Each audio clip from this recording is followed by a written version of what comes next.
남에게 절대 이 물건은 주지 마세요. 재물운이 달아납니다. 풍수질이나 전통적인 믿음에서는 특정 물건을 남에게 주거나 나눠줄 때 재물운이 달아난다고 여겨지는 경우가 있습니다.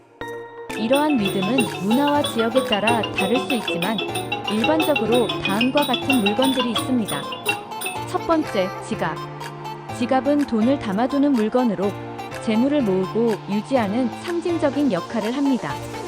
지갑을 남에게 주는 것은 자신의 재물을 담는 그릇을 내어주는 것으로 해석되어 재물운이 새어나간다고 믿는 경우가 많습니다.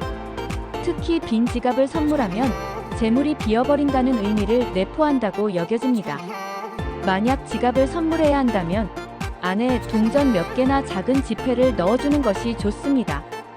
이는 재물이 계속 채워지길 바란다는 긍정적인 의미를 담고 있습니다.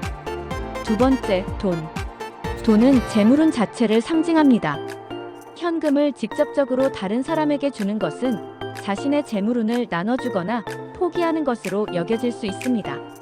선물이나 기부의 경우는 이와 다르게 해석됩니다.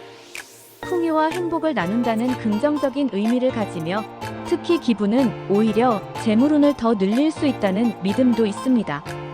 세 번째, 금이나 보석류. 금은 전통적으로 부와 번영을 상징합니다. 금붙이나 보석류를 남에게 주면 자신의 부를 나눠주는 것으로 간주되어 재물운이 줄어들 것이라고 믿습니다.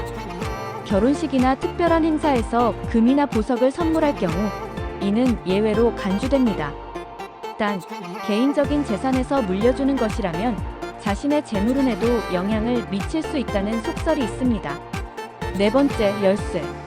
열쇠는 집이나 금고 등 귀중한 것을 보호하는 역할을 합니다. 따라서 열쇠를 남에게 주는 것은 자신이 가진 행운, 재산 또는 비밀을 남에게 넘겨주는 것으로 해석될 수 있습니다. 사용하던 열쇠를 다른 사람에게 주는 것은 피하되 새 열쇠를 선물할 경우는 상징적인 의미가 달라질 수 있습니다. 다섯 번째, 소금. 소금은 부정한 기운을 제거하고 좋은 운을 불러오는 정화의 상징으로 여겨집니다. 한국에서는 집들이나 중요한 행사에서 소금을 뿌리거나 선물로 주는 경우가 있습니다. 하지만 반대로 소금을 남에게 주는 것은 자신의 정화된 기운과 재물운을 빼앗길 수 있다는 부정적인 의미를 담을 수 있습니다. 소금을 주어야 하는 경우 정해진 의식이나 특정 상황에서만 사용합니다. 여섯 번째, 물. 물은 흐름과 순환을 상징합니다. 물을 나누어 주면 자신의 재물운이나 행운이 계속 흘러나간다는 의미로 해석될 수 있습니다. 물을 선물하거나 나눠줄 때는 특별한 의도와 함께 의미를 담는 것이 좋습니다.